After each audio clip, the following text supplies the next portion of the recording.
Mr. Chairman, members, I want to first take this opportunity to thank this committee for consideration of this bill. It is an important piece of legislation to me personally. It's an important piece of legislation to my district, and it's an important piece of legislation to Texas and the United States of America. I'm very humbled to be introducing the George Floyd Act this session.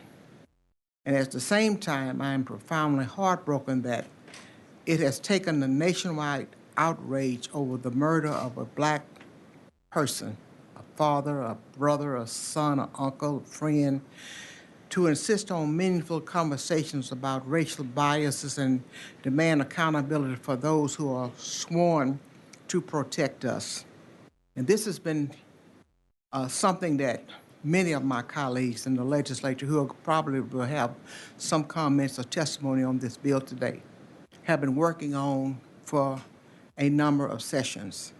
This is not our first rodeo on this particular bill. We've been trying to get this done for a long time. And I want to be very frank with this committee. This is not about defunding police. I don't think they make enough money for what we ask them to do. I would not defend my life against to protect somebody else. There's not enough money in the world for that. But those who do it, I think they ought to be paid better, but held accountable as well. This is not about TCO's Sunset Commission review. This bill is not about dehumanizing George Floyd or anyone else, for that matter, because of their prior records. I worked over many sessions to pass legislation that gives Texans a second chance. And this bill is not about punishing the good cops.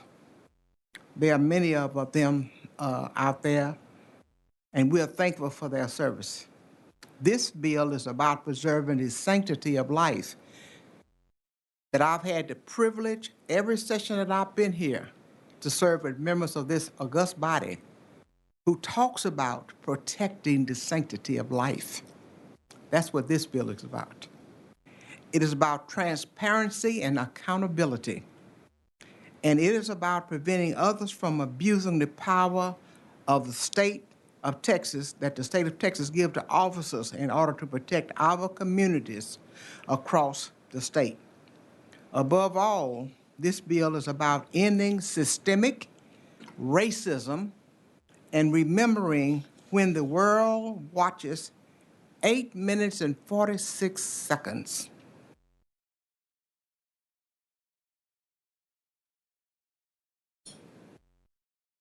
George Floyd wasn't the first person to be brutalized and murdered by police officers in our criminal justice system, and he won't be the last if the state doesn't do something to correct that problem now. There are several components of this bill, Mr. Chairman and members. Qualified immunity is one of them. The powers and the duties of police officers are another one. Use of force is another one.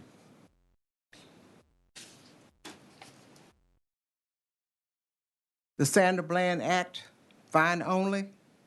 Why are we stacking our jails with people when we can give them a ticket for some of the things that they're doing, and then we're turning around asking people to build new jails? And corroboration of testimony of officers and disciplinary matrix. These are the various components of them, and I have several members of our body who are here that probably will speak on some of them.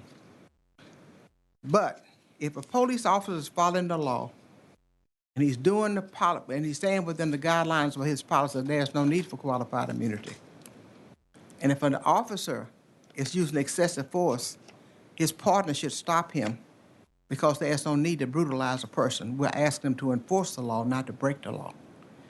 And as every citizen of this state and of this nation is required to abide by the laws of the state and the Constitution of the state and the United States Constitution, we also ask for police officers who are to enforce the laws to be accountable too, because they're not supposed to be above the law, We definitely don't expect them to be below the law, but we expect them to be accountable to the law.